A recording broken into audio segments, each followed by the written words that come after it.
ओम श्री गुरु श्रीयुतपदकमलं श्रीगुरून् वैष्णवांश्च च श्रीरूपं साग्रजातं सहगण रघुनाथान्वितं तं सजीवं साद्वैतं सावधूतं परिजनसहितं कृष्ण चैतन्यदेवं श्रीराधा कृष्णपादान् सहगण ललिता श्री विशाखान्वितांश्च च गुरुवे गौरचंद्राय राधिकाय तदालय कृष्णाय कृष्णभक्ताय तद्भक्ताय नमो नमः।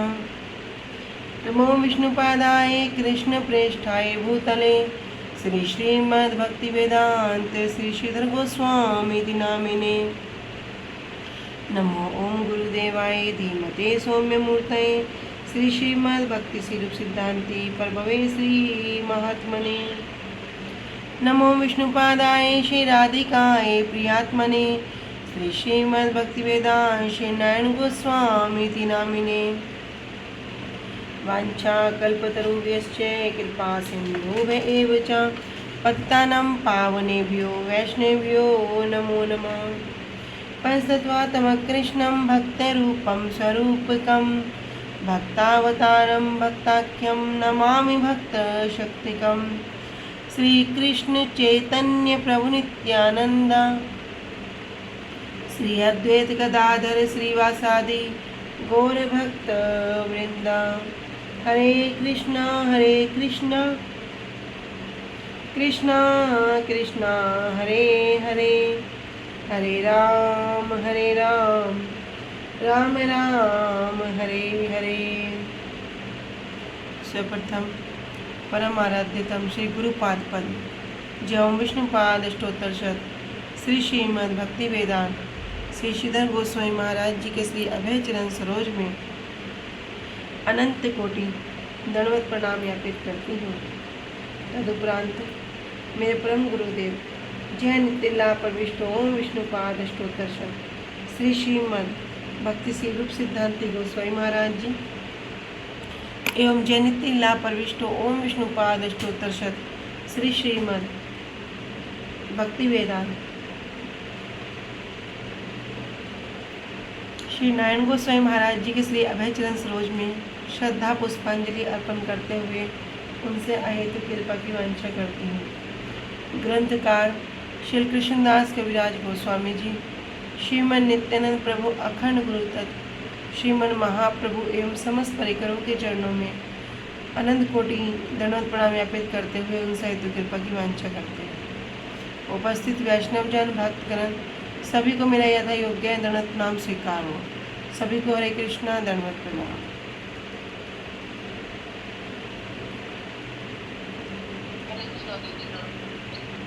धन्यवाद। श्री गुरुदेव की अहेतु की कृपा से हम जो ग्रंथ कर रहे हैं उसका नाम है श्री श्री चैतन्य चैतामृत। श्री श्री चैतन्य चैतामृत ग्रंथ के अंतर्गत हम आ चुके हैं पेज संख्या 143 और प्यार संख्या 48 मध्य लीला अष्टादश परिच्छेद। तो अब तक हमने श्रवण किया कि किस प्रकार श्री गोपाल जो कहाँ हैं गिरिराज जी पर विराजमान हैं, वे क्या करते हैं भक्त तो गिरिराज जी पर नहीं चढ़ते हैं क्योंकि गिरिराज जी कौन है कृष्ण का ही अभिन्न रूप। तो भक्त होने के कारण वे गिरिराज जी पर नहीं चढ़ते। तो गिरिराज जी पर न चढ़ने के कारण गोपाल जी के दर्शन नहीं कर पाते। तो स्वयं गोपाल ही क्या करते हैं गिरिराज जी से उतर के कभी मलेच्छों के भय से कभी किसी कारण से आकर उनको दर्शन देते हैं। तो पहले हमने श्रवण किया था कि किनको दर्शन दे रहे हैं महाप्रभु को। यद्यपि महाप्रभु कौन है स्वयं कृष्ण है, तब भी वे भक्तावतार भक्त रूप में आए हैं। तो भक्त रूप में आकर क्या कह रहे हैं कि गिरिराज चढ़ी बिना और गोपाल दर्शन करे बिना। किंतु मन में क्या है कि मैं किस प्रकार गोपाल का दर्शन करूँगा। भगवान ने क्या किया मन के भाव को समझ के मलेच्छों का बह गया और क्या किया वहीं पर उसी गांव में कभी अन्नकूट गांव में, कभी काठोली गांव में जगह जगह भ्रमण करने लगे और इस प्रकार वहाँ पर महाप्रभु उनके दर्शन करते हैं। उसी मत को, उसी बात को अवलंबन करते हुए रूप गोस्वामी, सनातन गोस्वामी पाद जी भी गोपाल जी के दर्शन नहीं कर पाते हैं। और वृद्ध अवस्था में जब रूप गोस्वामी जी के मन में इच्छा हो जाती है कि मैं गोपाल के दर्शन करना चाहता हूँ, क्यों, किस प्रकार गोपाल का सौंदर्य है, उसको मैं दर्शन करना, इस प्रकार की वांछा होते ही श्री गोपाल जी क्या करते हैं, मथुरा में विट्ठलेश्वर जी के यहाँ पर विराजमान होते हैं 1 महीने तक और वहाँ पर रूप गोस्वामी जी उनके दर्शन करते हैं। तो प्यार संख्या 48।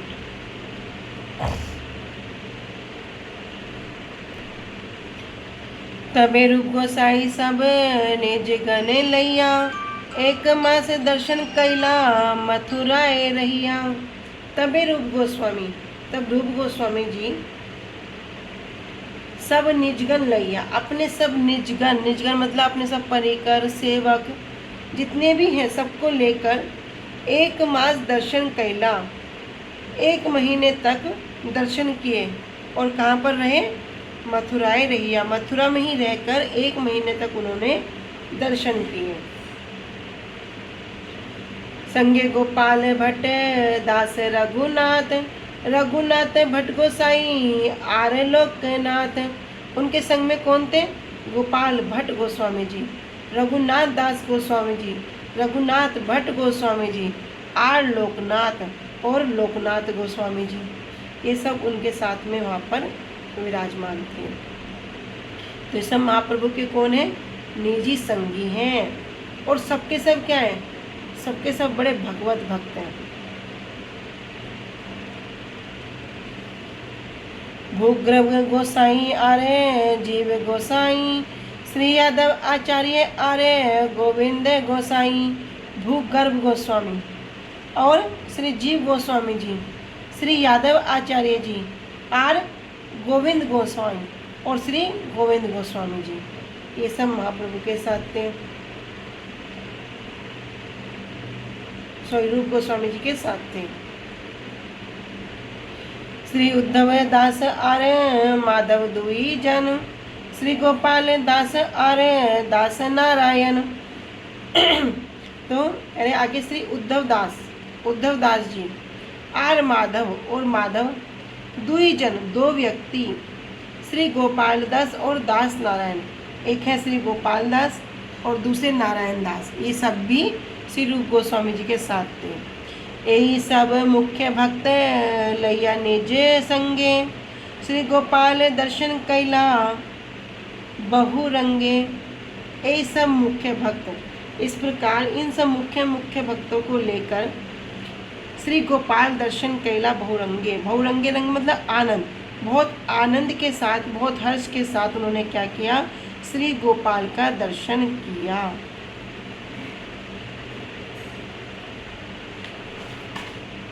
तो कह रहे हैं कि तब श्री रूप गोस्वामी जी अपने निज जनों के साथ मथुरा आए और वहाँ पर 1 मास तक रहकर श्री गोपाल के दर्शन किए।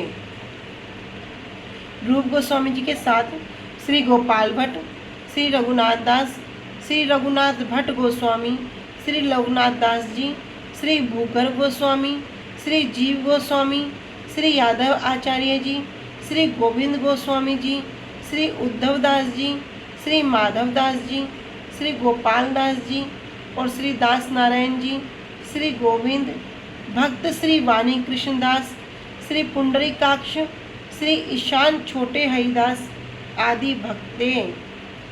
इन सब मुख्य भक्तों को अपने साथ लेकर श्री रूप गोस्वामी जी बड़े आनंद पूर्वक गोपाल के दर्शन किए। अमृत प्रभा भाष्य। लघु हरिदास, अनेक वैष्णवों का नाम हरिदास होता है, जैसे हमने श्रवण किया था। मुख्य रूप में हम 3 हरिदास के नाम को श्रवण करते हैं। क्या क्या नाम है?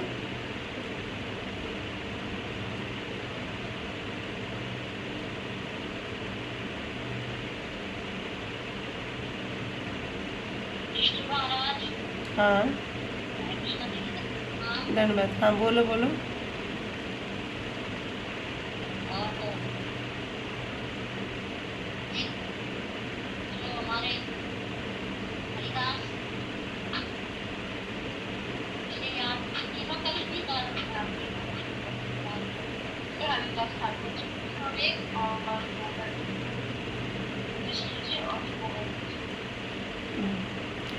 ठीक है युधिष्ठिर जी, ठीक है।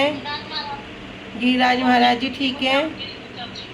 हाँ, तीसरे उद्धव जी।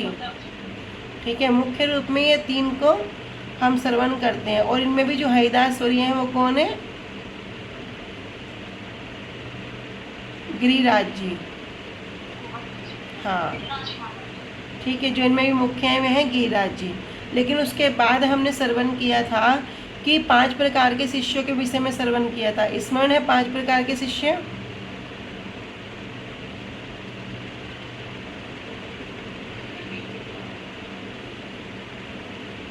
कल भी रिवीजन हुआ था।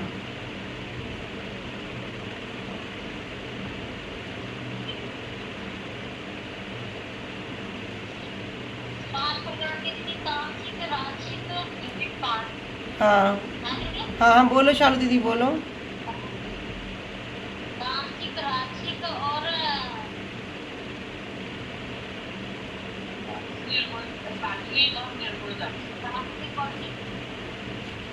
सात्विक और निर्गुण, एक और रह गए।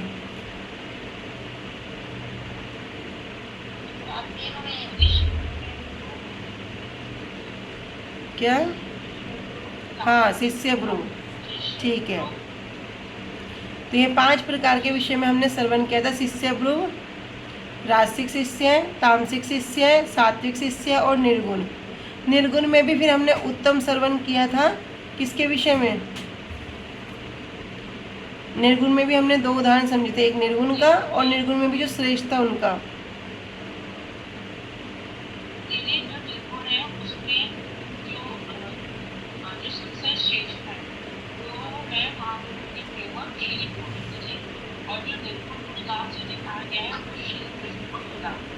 ठीक है, निर्गुण में हमने श्रवण किया था श्री कृष्ण और सुदामा जी के उदाहरण से। और लेकिन इसमें में निर्गुण में भी जो 3 प्रकार के श्रेष्ठ हैं, उत्तम, मध्यम और कनिष्ठ, तो इनमें भी जो श्रेष्ठ बताए थे वो बताए थे महाप्रभु के सेवक गोविंद। तो वहाँ पर कह रहे ऐसे भक्तों को हरिदास कहा जाता है। तो यहाँ पर उसी बात को वर्णन कर रहे हैं कि लघु हरिदास, अनेक वैष्णवों का नाम हरिदास होता है। हरिदास कहने का तात्पर्य जो हरि का दास है, जिन्होंने जिनकी रति मति सब कुछ क्या है? कृष्ण के प्रति है, महाप्रभु के प्रति है, वैष्णवों के प्रति है, जिनकी स्वसुख की इच्छा नहीं है। इसलिए लघु, मध्यम आदि विशेषण हरिदास नामक वैष्णवों के नाम के साथ दूसरे वैष्णव प्रयोग करते हैं। क्या किया यहाँ पे? जिसे हम कहते हैं ना मध्यम, उत्तम और कनिष्ठ, ऐसे यहाँ कह रहे लघु, मध्यम आदि विशेषण हरिदास नामक, दीदी माइक ओपन है आपका, वैष्णवों के साथ एक दूसरे वैष्णव प्रयोग करते हैं। महाप्रभु के समय में जो लघु हरिदास थे, जो छोटे हरिदास थे, उन्होंने प्रयाग में देह त्याग किया था। और ये लघु हरिदास अन्य एक व्यक्ति थे मतलब एक अलग व्यक्ति थे। तो यहाँ पे जब हम हरिदास का नाम श्रवण करते हैं, एक होगी नामाचार्य हरिदास ठाकुर, और ये जो हरिदास हैं ये एक अन्य व्यक्ति हो गए। अनुभाष्य लोकनाथ जी। श्री महाप्रभु के अत्यंत विरक्त महाभागवत पार्षद गोस्वामी हैं। यशोहर के अंतर्गत तालखेड़ी ग्राम में इनका पहले निवास था। उससे पहले कांचनपाड़ा में निवास था। इनके पिता का नाम पद्मनाभ था और इनके एकमात्र छोटे भाई प्रगल्भ थे। इनके भाई का नाम था प्रगल्भ। महाप्रभु की आज्ञा से इन्होंने ब्रजवास करके भजन किया और एकमात्र श्री नरोत्तम ठाकुर महाशय को दीक्षा प्रदान की। तो ये कथा हम श्रवण करते हैं कि किस प्रकार नरोत्तम दास ठाकुर जब इनके पास दीक्षा लेने के लिए आते हैं तो इनका संकल्प क्या था? मैं किसी को शिष्य नहीं बनाऊंगा। तब इनकी सेवा से प्रसन्न होगा। कैसी सेवा? कि जहाँ पर ये शौच क्रिया करते उस स्थान को क्या करते? रोज़ स्वच्छ कर देते। हाथ धोने के लिए बड़ी मुलायम मिट्टी को वहाँ रख देते, बड़ी सुंदर व्यवस्था कर देते। तो इसकी इनकी सेवा से प्रसन्न होकर छुप कर देखते हैं कि ऐसी सेवा कौन कर रहा है। तब देखा ये नरोत्तम है कि क्या बड़े कुल का, बड़े ऊंचे घर परिवार का होने पर भी कैसी दीनता। तब मैं लोकनाथ दास गोस्वामी क्या करते हैं, इनको शिष्य के रूप में ग्रहण करते। तो इनके जो एकमात्र शिष्य थे ये थे नरोत्तम दास ठाकुर। इनको इन्होंने दीक्षा प्रदान की। ऐसा लगता है कि अत्यधिक दीनतावस्था इन्होंने अपने चरित्र का वर्णन करने के लिए निषेध किया होगा, इसलिए इनका चरित्र श्री चैतन्य चरितामृत में विशेष रूप से उल्लेखित नहीं हुआ है। EVR लाइन में यशोर स्टेशन है, वहाँ से मोटर गाड़ी के द्वारा सोनाखोली, वहाँ से खजूरा और खजूरा से पैदल तथा वर्षा के समय में नाव के द्वारा तालखाड़ी जाना पड़ता है। इनके जो भाई के वंशज हैं तालखेड़ के भट्टाचार्य नाम से सामाजिक पद मर्यादा में विशेष सम्मानित हैं। किनके वंशज, किनकी बात श्रवण कर रहे हैं?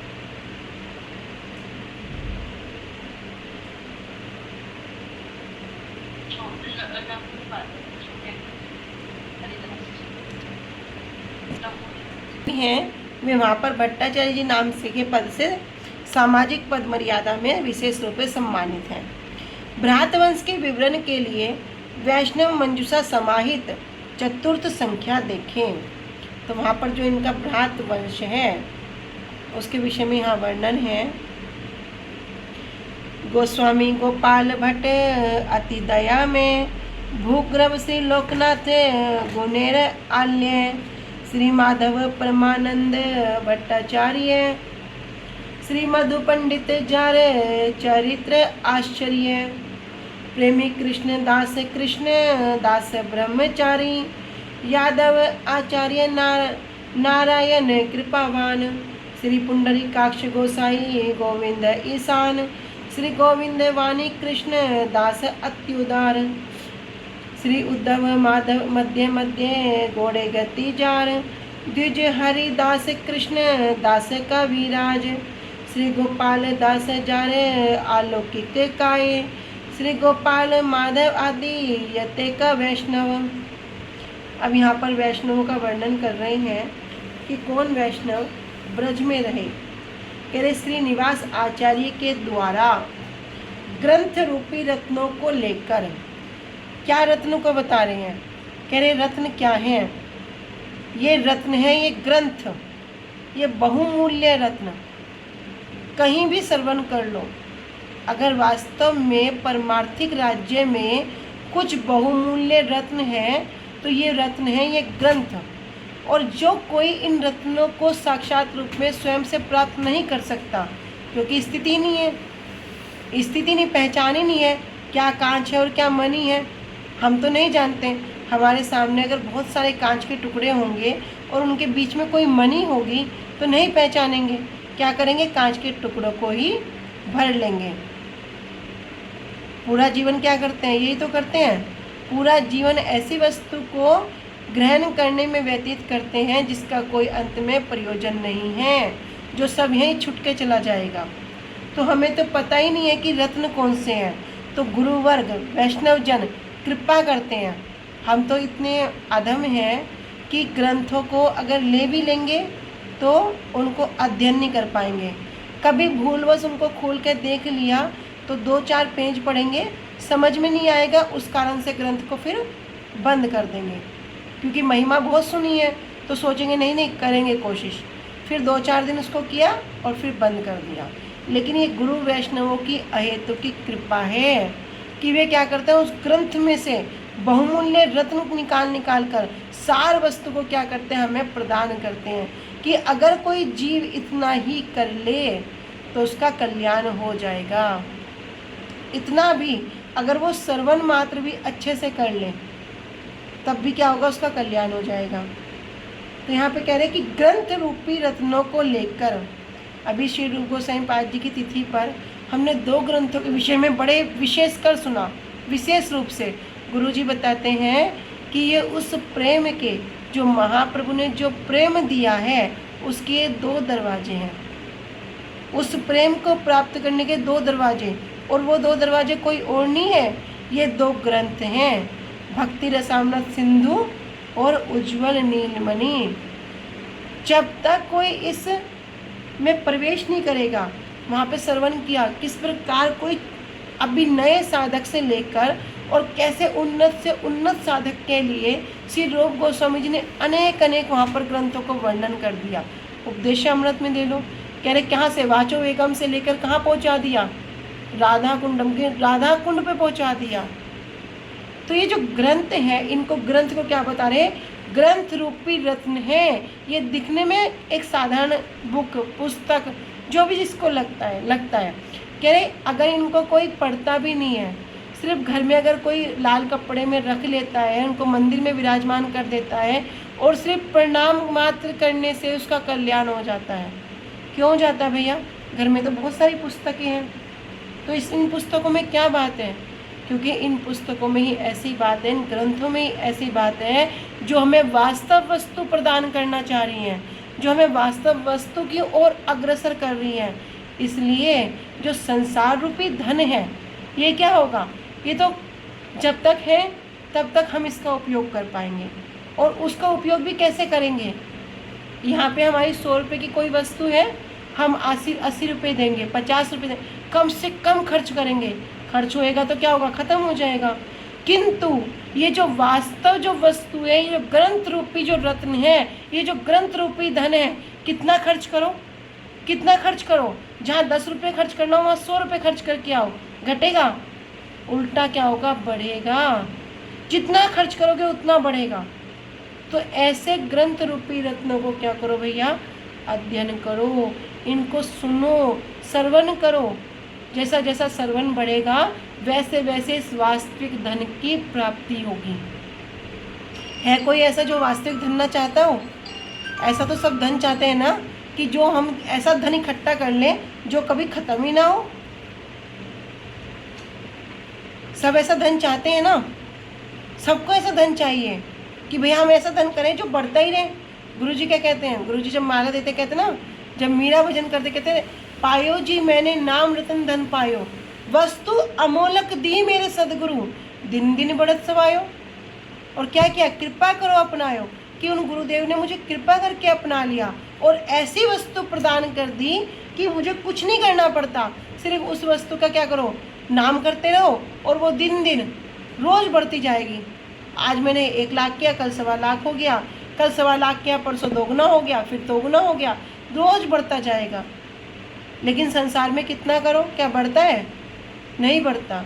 वो क्या है, उल्टा विपरीत घटता ही है।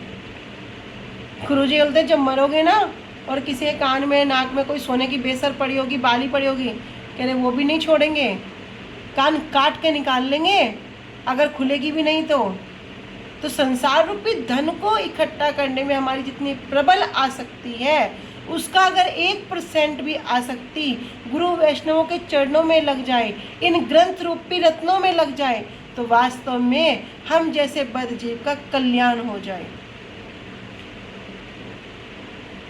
कह रहे जब श्रीनिवास आचार्य जी के द्वारा ग्रंथ रूपी रत्नों को लेकर वृंदावन से गौड़देश जाने के समय विदाई देने के लिए एकत्रित वैष्णवगण परम दयालु श्री गोपाल भट्ट गोस्वामी जी, गुणों के भंडार।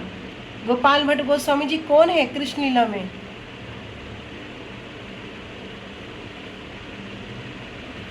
किसको स्मरण है? श्री गोपाल भट्ट गोस्वामी जी कौन है?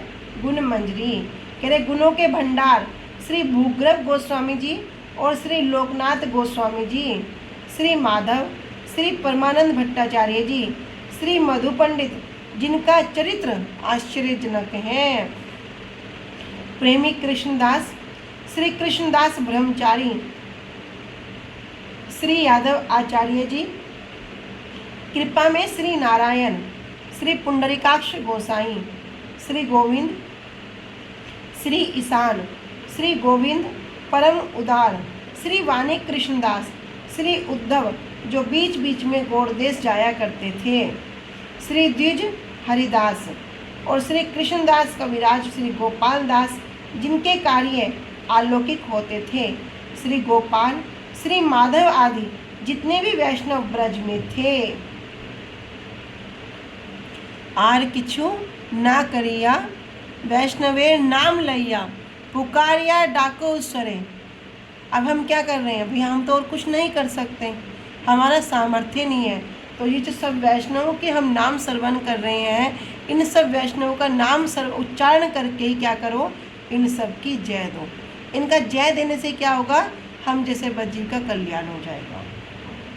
एक मास रही गोपाल गेला निज स्थाने, श्री रूप गोसाई आइला श्री वृंदावने। एक मास रही वहाँ पर, एक मास तक मथुरा में रहकर गेला निज स्थाने, ये सब वापस क्या? अपने निज स्थान पर लौट आए। श्री रूप गोसाई आइला श्री वृंदावने, और श्री रूप गोसाई पाद जी श्री वृंदावन में आ गए। प्रस्तावे कहिलु गोपाल कृपाल आख्यान, तबे महाप्रभु गैला श्री काम्यावन। कह रहे प्रस्तावे, प्रस्ताव मतलब प्रसंग, अभी कोई प्रसंग आ गया तो कह रहे प्रसंग आने पर ही गोपाल कृपाल आख्यान। मैंने क्या किया? यहाँ मैंने कौन कह रहे हैं? यहाँ मैंने शब्द का क्या तात्पर्य है?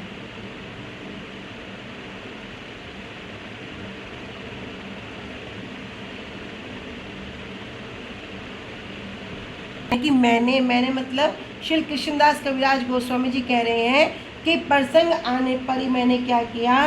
गोपाल कृपाल आख्यान।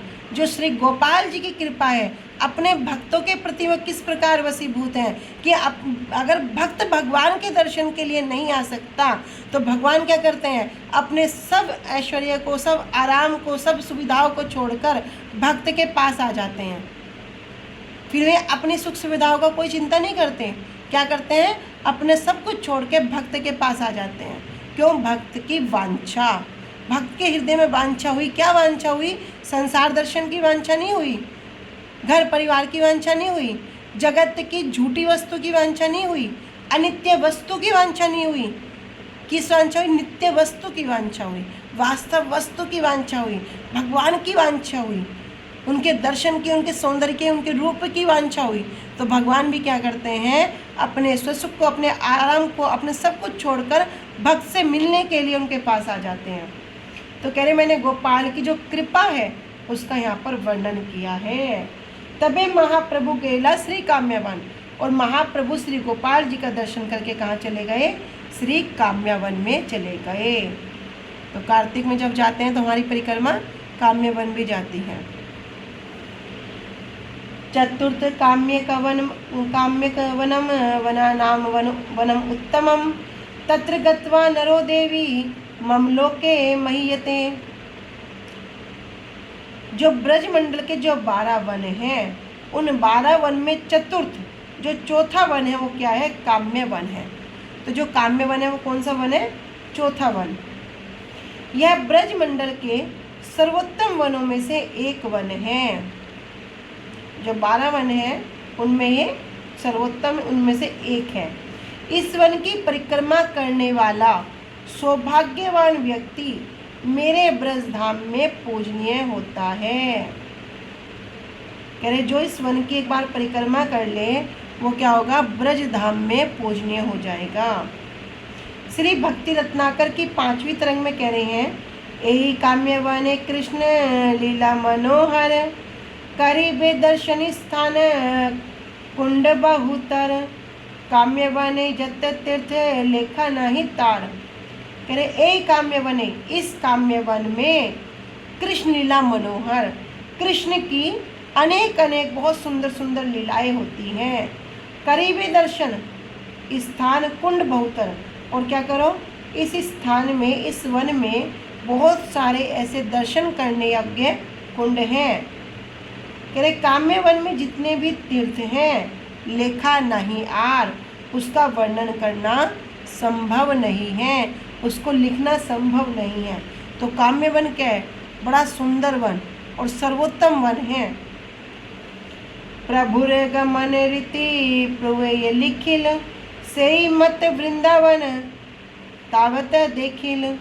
प्रभुर गमन रीति कि मैं यहाँ पे श्री कृष्णदास गोस्वामी जी कह रहे हैं कि प्रभु रे गमन रीति, कि श्री चैतन्य महाप्रभु की गमन मतलब जो यात्रा है, उस यात्रा की रीति को जो मैंने लिखा है, से मत वृंदावने तावत देखिल। उन्होंने क्या किया, उसी प्रेम भाव से सारे वृंदावन का दर्शन किया, उसी प्रेम में आविष्ट होकर। जिस प्रकार श्री कृष्णदास गोस्वामी जी बता रहे हैं कि किस प्रकार महाप्रभु प्रेम में आवेशित हो जाते, उसी प्रेम में आविष्ट होकर उन्होंने क्या किया, संपूर्ण वृंदावन का दर्शन किया। ताहा लीला स्थली देखी गेला नंदीश्वर, नंदीश्वर देखी प्रेमे हैला विहल। तहा लीला स्थली देखी, तहा मतलब वहाँ कहाँ पे, अभी काम्यवन की बात हो रही है। कह रहे काम्यवन में कौन सी लीला स्थली, गैला नंदीश्वर। तो नंदीश्वर मतलब नंद भवन। तो जब महाप्रभु ने वहाँ पर नंदीश्वर नंद भवन गए तो नंदीश्वर देखी प्रेमा हैला भवन, हैला विहल। तो नंदीश्वर नंद भवन के दर्शन करके महाप्रभु प्रेम में विहल हो गए, आनंदित हो गए। नंदीश्वर अर्थात नंदालय, नंद भवन।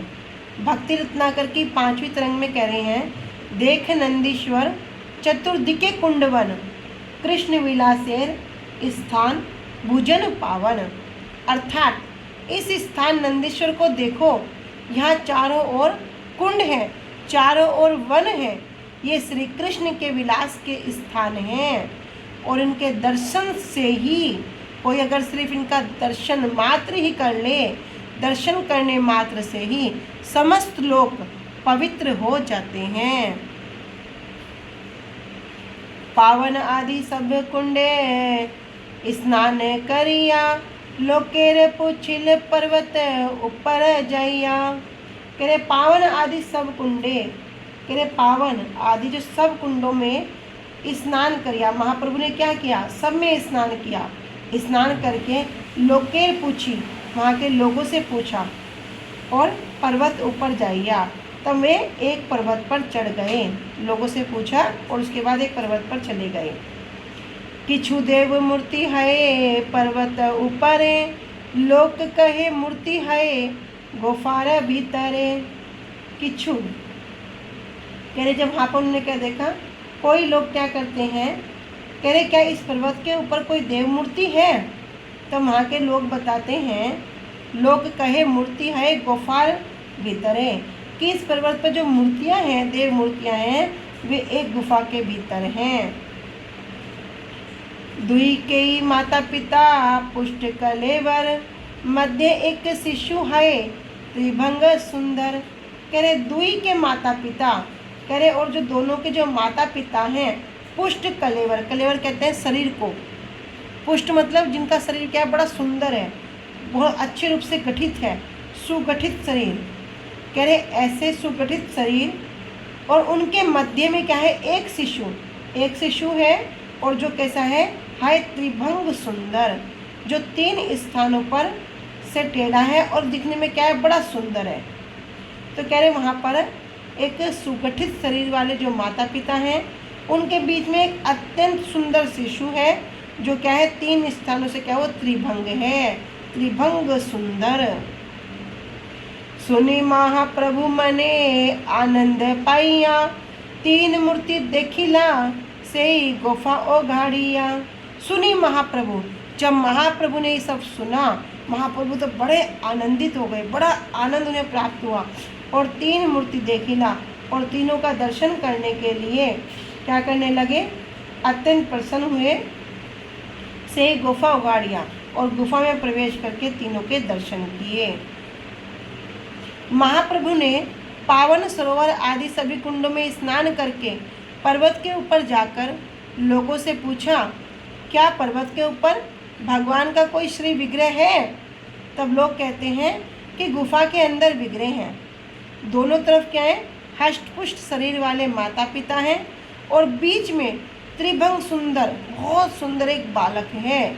इस बात को सुनकर महाप्रभु को बहुत आनंद हुआ। और उन्होंने गुफा में प्रवेश करके तीनों मूर्तियों के दर्शन किए, तीनों विग्रह के दर्शन किए।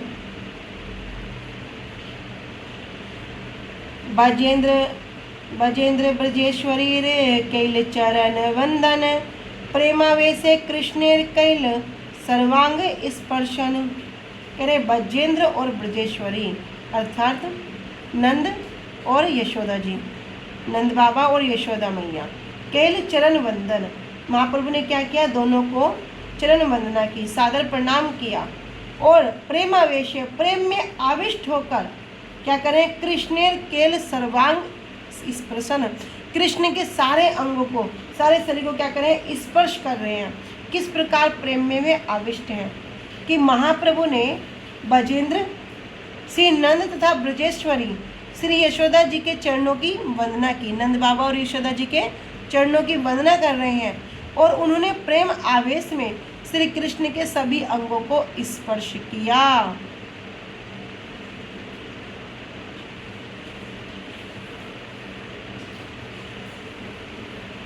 अनुभाष्य वर्णन कर रहे हैं, कौन वर्णन कर रहे हैं अनुभाष्य में,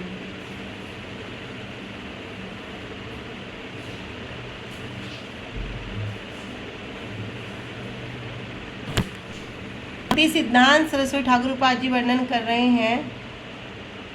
पावने सरसी स्नात्वा कृष्णम नंदीश्वर गिरो, दृष्ट्वा नंदम यशोदांश सर्व अभिष्ट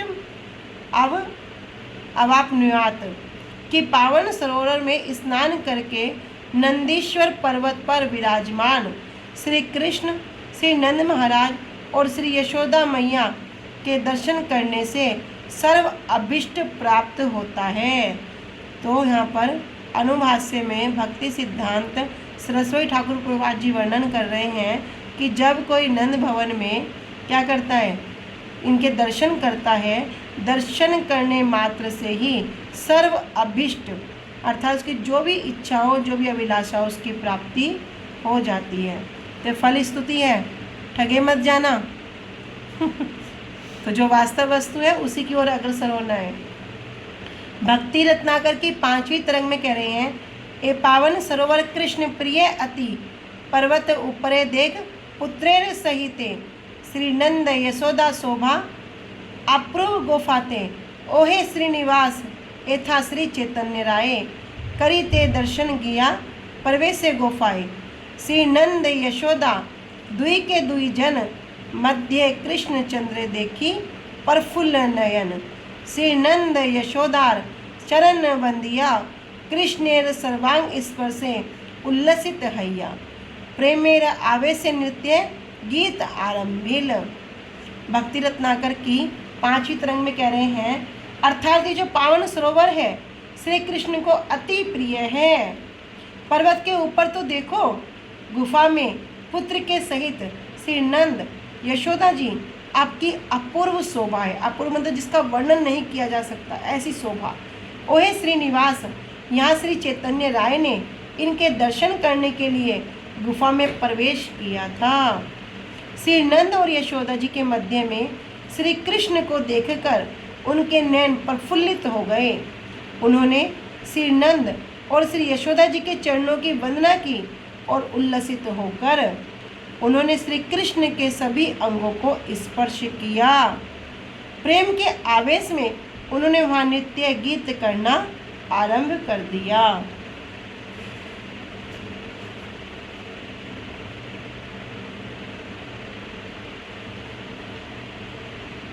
ठीक है, आज यहीं तक रखते हैं। वांछा कल्पतरुभ्यश्च कृपा सिन्धुभ्येव च पतितानां पावनेभ्यो वैष्णवेभ्यो नमो नमः। श्री गुरुदेव की जय। अनंत कोटि वैष्णव वृंद की जय। निताई गौर प्रेमानंदे हरि हरि बोल। हरे कृष्णा, सभी को दंडवत प्रणाम।